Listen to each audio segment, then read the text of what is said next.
Okay, so I'm now on to part 2 of my Disney cast member series thing, story time, hints and tips, all mashed into one.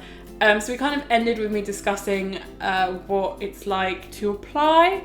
Now I kind of want to talk about getting there and the first few days. So travel day came, I was all ready to go, had everything I needed. I didn't really take too much, like I didn't take like a duvet and things like that because I knew I could just get that in public when I was out there. So I kind of left really early in the morning, went to the airport, my family kind of dropped me off. It was really weird to be like, goodbye. Like I'd been on holiday, even with my friends, but I'd never been on holiday. No, I actually don't think I had been on holiday with anyone. Oh no, I had been on holiday. I came back from New York like the week before I went, which was interesting. But I hadn't been on holiday without like anyone else ever.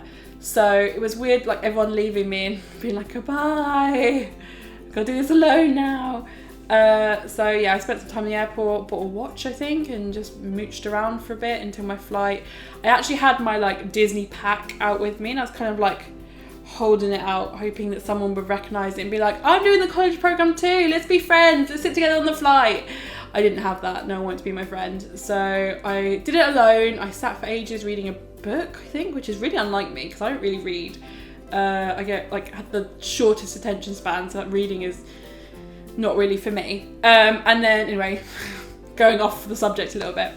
So I got on the flight, ended up sitting next to this couple that were on their honeymoon, and they were like kind of giving me the side eye constantly, like, who is she with? Yeah, that was pretty much it. I got there, and before I went, I actually booked a Mears shuttle, and it was something that Yummy Jobs recommended. So I went to the shuttle bit, I was waiting, and I saw people with the blue pack, and I like almost like ran at them. I was like, can we be friends? And it was a lovely girl called Catherine and a lovely guy called Grant, who I still know now. Catherine I ended up living with in the end. We'll get to that. So that was great. I was like, can you sit with me, please? Can we talk? And they were like, yeah, that's fine. Crazy person, you can sit with us. So we all got on this coach together, and I think there was a couple other people got on there as well, I think, but I made friends. I was sticking with these people, and we drove all the way to Vista Way, which is one of the four like accommodation locations for people doing the college program. Vista Way is the kind of the one with the worst reputation. It's a bit of a dodgy place to be. It's the party complex. It's where everyone goes to have the big blow-up parties, and it's like, you know, you see those like college films or programs where they're having like their big party. It's kind of what Vista Way was. But we went there to basically get where we were living. We all lined up in this room, and they gave us a card basically saying what room you were living in, and I was in a complex called Chatham Square, and Catherine and Grant were in the same one. So I was like, thank you, we're all going to be in the same like complex, let's get on another car together and go over there. We got to Chatham Square, and Chatham Square is beautiful. Like I loved it when I was living there. That was my favourite complex. I'm so happy I got to live there because it was amazing. Anyway, I got there. I wasn't in their rooms, but I went and found my complex, which was a 2-bedroom, 4 people living in there. The way it works is literally how it works in the American dorm rooms. You have 2 people in a room, so 2 beds, and then we shared like a bathroom. No one else had turned up. Yeah, it was just me on my own, and I actually sat down, dropped my case off, and just stopped.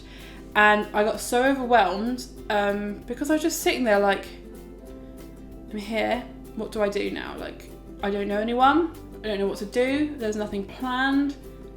And I know it sounds ridiculous, I just started crying. Like, I got really homesick, even though I just got there, because I didn't know anyone, and I was just, it just got too much a little bit. So rather than sit in my room and dwell, I was like, do you know what?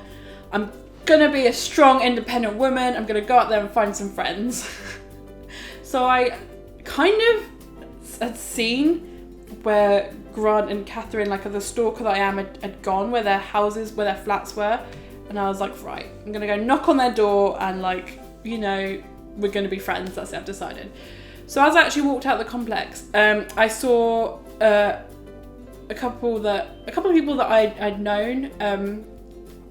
There was a girl called Charlie and another girl who I didn't know at the time was called Sarah, but Charlie I actually met. We had done this little meetup before we went in London where we all went bowling, a few people doing the programme, and had Nando's, and I recognised her from there, and I was like, Charlie, I know you, like, what are you guys doing? Can I join in? I'm all alone. And she was like, yeah, we're just about to go to Walmart if you want to come. I was like, yes, I would like to come with you.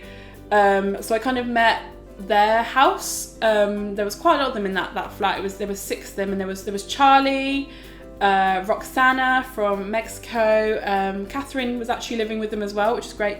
A girl called Sarah, there was a girl called Christina, there was a girl called Kaiser. It was they were all lovely. All of them were lovely. They were so welcoming, and they were lovely. So we all went to Walmart together, we all did our big shop, we all got our duvets and everything, and we kind of went back to the complex, and I went back to my flat and they went back to theirs. But I was like, can I come and hang out with you in a bit, like when I'm done? And they're like, yeah, that's fine, come hang with us. I was like, thank God, like I need some friends.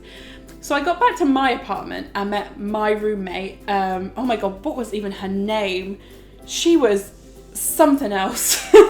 She arrived, oh my goodness, I know she'll never see this because we weren't really ever friends. And it was like something out of like Legally Blonde. She came in with this big hat on, these big sunglasses, like so tanned. I think she was already in like a bikini top at this point. And she had one of the staff bringing her cases in, and she was like, hi, I'm here, we're sharing a room. Oh my God, I had the longest dress for us, blah, blah, blah. And I was like, just basically the complete opposite of me. She was just very there and in your face. And I was like, oh God, okay, we're sharing a room, that's fine. We don't really get along. And then the other 2 housemates we had were from, oh my God, where were they even from? They were from somewhere in South America. I honestly can't remember. That's really bad. They didn't speak much English, so we didn't really ever communicate. They had their room and we had our room, and that was it. And that was kind of the thing. Now, the first night I kind of tried to... Caroline. My roommate was called Caroline, and I can't remember what her last name is, but I'm sure she was lovely. She just wasn't my cup of tea. So we didn't really connect like I did with the other girls. And I remember the very first night we were in there, we got into bed and we were like talking, and she like screamed and jumped out of the bed, and I was like, what? And she's like, something's just bitten me. I was like, what? There was a cockroach in her bed, and I shouldn't laugh because it's pretty horrific, but this is the start of the bad luck with that apartment. Now, I don't know what happened, if it had just been fumigated or something, and if this kind of might freak some people out. It was infested with cockroaches, but they like came out to die. So I'm assuming that like they'd fumigated it and they were coming out to die, but it was horrible. There was cockroaches everywhere, and you're not meant to like crush them or anything. You're meant to just like throw them outside. Yeah, wasn't a fan of that. So I kind of spent most of my time with like Sarah, Catherine, Charlie in their apartment rather than mine, because I didn't get on with my housemates or anything like that.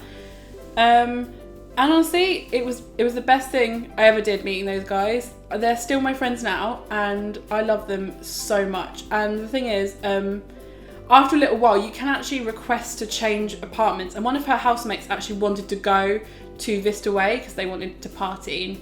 So they left and a room became available. And I was like, oh my God, I'm coming over. Like I paid, I think it was $50 to transfer rooms. And this was like, I think a week or 2 in. It was still quite early into the program. And I was able to move in there, and I shared a room with Sarah. So we had Sarah's room, and she, like Sarah, there's some housemates and some people you meet on this program that make it, and she made my program. Like I don't know if she'll ever see this, she might do, but Sarah literally made my program. She was the best thing, one of the best things. I mean, all the girls are amazing that happened, and I think that's one really good thing about this program is you meet people you'll never have met before. And they're just so amazing. And Rebecca lived in that apartment too. She's gonna be really mad that I've forgotten her. She was a little person though. She's easy to forget. She's small and God, she's gonna hate me. I get loads of dislikes on this from all my housemates. Anyway, so you don't actually start working at Disney like in your role for a while after you get there. And the funny thing is you don't actually find out what your role is straight away. I think it's like 2 days in where what was it, the second day? Because over the second or third day, you actually find out where you're working and what you're doing. So up until that point, you have no idea. you know what category you've been like placed in, whether you're doing operations, food and beverage, lifeguard. So you kind of know at that point where you are, but that's it. That's all you know. So the first day, I remember we had to all get really, really early, go to the Commons, which is the complex that most of the cultural representatives, the ones that are there for the year, live. Sit in this room, fill out all this paperwork, get yourself a social security number, you need to get your bank account thing set up, and there was lots of paperwork, and I remember reading it being like, oh my god, like some of the things and the clauses, I'm not going to obviously share them because I don't want to get in trouble with Disney, but some of the things you had to sign, I was like, damn, okay, I mean, I want to work here, so I'm going to sign it, but this is kind of crazy. And so those first few days, we spent a lot of time at the pool and things like that, and just, you know, relaxing. And then I think it was the second day you go back to the Commons. Oh, so you have to get your, God, I'm going on so many tangents here. You have to get your bus pass printed, which is you get a photo of yourself, and mine said like CS for Chatham Square. And it also says in big bold letters, under 21. Because as you know, drinking in America is illegal for under 21s, and if you got caught drinking or having alcohol on you or in your apartment, you would be deported instantly. Like, goodbye, you've been terminated, go home, don't come back to America. I mean, they might let you come back to America, but they wouldn't be happy with you. So like and being a student at this point, drinking made up a very large amount of my time before this. So it was kind of like my summer detox. I felt like I was going to rehab in Florida. Like, I'm not like an alcoholic, but I like a cocktail occasionally. So that was fine. And there was loads of times actually people offered me wine and I was like, no, I'm not 21, thank you. So it was good. It was really good. Some people weren't, but it was very good. And so I got my passes and everything. And then I remember we all had to go to this weird room, and it was like loads of different stations. So you got your station where they told you what your role was, and then you got a station where you got your bus pass, and there was another station where you did something else, and it was really weird. So you got that. I remember being stupidly early, like I had to be up like 6 or 7 o'clock in the morning to get there, which doesn't sound early, but I was a student, remember, before this, so 6 is early. And we all got there, and we had to go to this random place to get our social security number. It's all kind of blurry, but it was 6 years ago. And I remember everyone queuing up to get their job role, and it was so exciting because you got to find out what park you were going to be doing, what exactly you were doing. So I remember getting there, going up to the desk, and the guy actually said to me, he's like, do you like animals? And I was like, no. And he's like, okay, brilliant, you're at Animal Kingdom. And I was like, oh, that's my least favorite, because at the time it was my least favorite park. It's definitely one of my favorites now, but I was like, oh, brilliant, Animal Kingdom. I wanted Magic Kingdom. This sucks. Brilliant. Okay, fine. It worked out in the end, because at the time, not so much anymore, Animal Kingdom closed at like 6 or 7.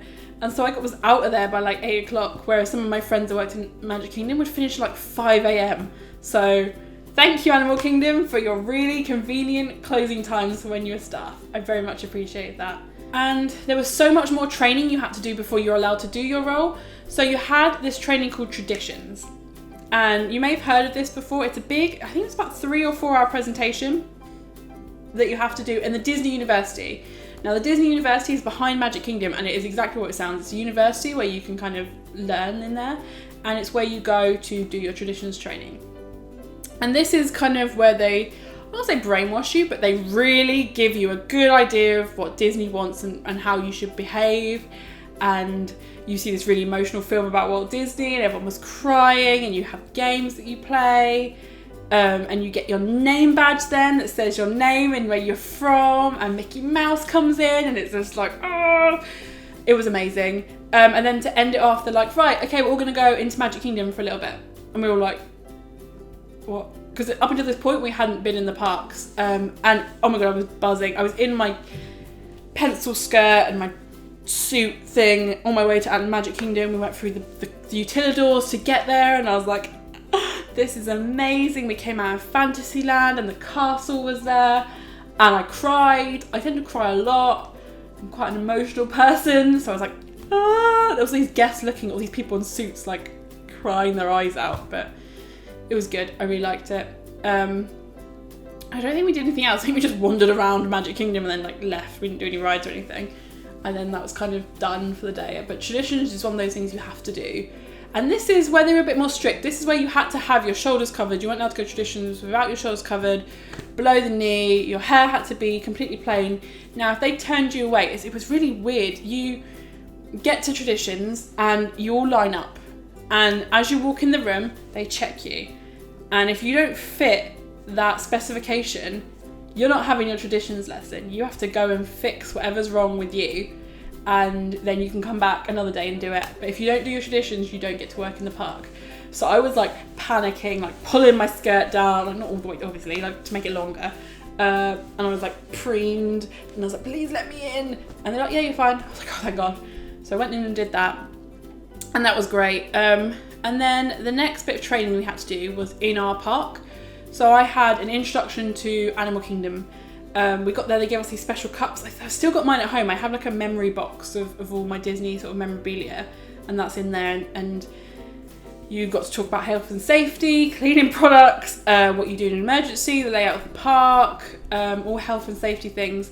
And then we all got in a safari, one of the safari cars, and this was kind of a bit to do with my role. And they took you around the safari, explaining it all the backstage stuff that you didn't know, what each thing means, what, you know, how the animals are kept there, where they go at night, things like that. And you kind of go off the track a little bit and you're all in there on your own. And it's really interesting, like where the audio cues are, what you need to say about the animals, the packs that you need to learn, and the trucks. To get on the truck, we actually got on one in like a random car park, and it is high, like you have to get a ladder to get onto these trucks. They're really high up. But it was so cool. Like, it was my first real bit of like backstage Disney and learning about an attraction and how it works. And I found that so interesting. And there was a lot of that while you're working there about finding how attractions work. And some people say it kind of ruins the magic a little bit, but I actually think it kind of accentuates it even more, because you get to see all this stuff and have a greater appreciation and understanding about these things that you didn't know about before. So once all your training's done, then you kind of get to start work. And I think it was about a week in. Oh, actually no, when you finish your, I keep like jumping all over the place here. Once your traditions training is done and all your training is complete, you get something called you get your company card, which basically has your name on it. My name was spelt wrong. They spelt Louise wrong. That's my middle name. And your ID number. And this ticket, this card, is what you use to clock in and clock out of work. It's your like ID card. But it's also your card to get into all the theme parks for free whenever you want. And as soon as we got that card, we were on our way to Magic Kingdom. All of us, and oh my God, like the first time you get them for free is amazing. And to know that I had 4 months of just going to Magic Kingdom for free whenever I wanted was amazing. You also get given, it's called a blue main gate pass. And this actually, the pass allows you to let, I think it was up to 3 friends, no, it was either letting 5 friends in for 3 days or 3 friends in for 5 days. But also got like friends and family discount, like free entry, which was also awesome. And that was amazing. Like that is definitely one of the perks, is you get to go to Disney World for free. And don't underestimate it. It's amazing. Like just wandering up to Magic Kingdom for like lunch is a thing that I did. I remember going to Magic Kingdom for ice cream because I was bored. Like what even is that? So that's kind of the base of when you get there and what kind of happens and things like that. And you also learned there was a few rules to the roles. So like, for example, you couldn't have painted nails unless they were natural. Your nails had to be quite short. If you were a guy, you had to either have a completely shaved face or you had to like have a handlebar mustache grown out already. You couldn't have a beard. They don't really like beards. I think unless you have a full beard. I'm going to say that was allowed. I don't fully remember. But again, it's just because of the role requires it. Like, as I said, you don't want to be going into wherever and seeing someone that doesn't fit. So I did loads of training, really got into knowing my role. And then I got given my timetable. And I did about 40 hours a week, I think. Maybe sometimes a little bit more. Usually you get 2 days off a week. Around the 4th of July, you didn't. And they could be anything from like 6 to 12-hour days. I think I had a 13-hour day once. And I worked outside, and in the summer that gets pretty brutal. But that's kind of just a little bit more information about when you arrive, what kind of happens. Obviously, you kind of you don't get to pick your housemates. You kind of can say, could I like ask to be put with people, but it's not a guarantee. They kind of like to mix you up a bit, depending on, you know, where you're working and what your role is. I don't really know how they do it, they just throw everyone in, but the bedrooms can be, I think 2 is the smallest, and it can go up to 6 or 8. And you do pay rent for these, but it comes out of your pay every week, and I think it was about between $50 to $90, I can't remember offhand, a week. And that just came straight out of your pay, so you didn't even notice it. And they were good setup. You had our apartment, you walked in, you had your kitchen, a seating area, you had all the bedrooms with the bathrooms on them. And then in the complex, it had 24-hour security by the gates. You had to show your pass for, say you live there, to get in. It had a gym, it had a pool, it had a computer lab. It was all free to use. So it was really good. It was a really nice complex. It had parking spaces for the people that drove or had cars. It was really nice. It was so nice, and it was a really nice area. It's where the complexes are. If you know where the premium outlets Vinelands are, so if you do know where that is, it's kind of down by SeaWorld. The back of the car park for that, the big multi-story car park, if you literally are in the car park and you look out the back, facing the road, that is the Commons there. That is one of the complexes. Where I lived in Chatham Square was just literally around the corner, opposite Patterson, and then Vista Way was a little bit further down. So you're like kind of quite near everything. I mean, you can walk to the Vineland outlets, which was amazing. There was a Publix really close by. I mean, if you watched our vlogs, I kind of point out this is the Publix I used to go to when I used to live here. There's also a place called Mickey's Retreat, which is just opposite the Commons, and it's like a lake. I don't know if that's Little Lake Brian or if the area is called Little Lake Brian, but it's there. There's like volleyball, there's a lake that you can sand, it's kind of tennis courts. It's just a really cool place to kind of hang out. So that was quite popular, and I also had my graduation ceremony there, which was super awesome.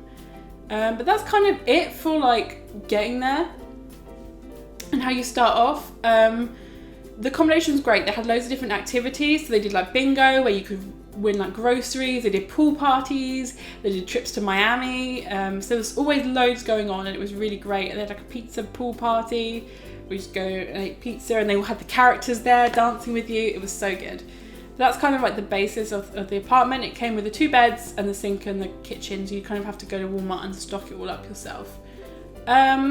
Any other questions to start with? Oh, to get around, so I've obviously mentioned a few times that you get to the parks and things. They had their own dedicated bus service, which took you to and from the parks, and to and from downtown Disney, and to and from Walmart as well. So you kind of got a timetable, so you kind of knew what bus you could get where, and it was all free as long as you had your pass. You could get on there and get to work and kind of go and play in the parks if you wanted to, which was great as well. Or if you need to get anywhere else, just get a taxi. But everything was, in a really good location, so I was really happy with that. Okay, so that is the end of part 2. So part 3, I don't know where I'm going to go with this. I'll probably just like start rambling more. I really want to go more into what it's like about working in the theme parks, and kind of what it's like working in the heat and things like that, and how the days are structured. And then like pros and cons of like working for Disney, and like some of my personal experiences, some funny stories, some really kind of sad stories. And then, as I said, I want to end it all with maybe a Q&A from stuff that I haven't covered, or if you get too bored of listening to me talking, you can just ask the questions at the end. But thank you once again for watching. I hope you enjoyed this series, and I hope it is, well, I know it's going to be rambly, but I hope it's rambly enough that you're willing to watch it. And I'm hoping I'm not talking too quickly, because I have a really bad habit of rambling and talking quickly. So hopefully I didn't do that. I'll find out when I'm editing. Anyway, thank you for watching once again, and I will see you next time. Bye!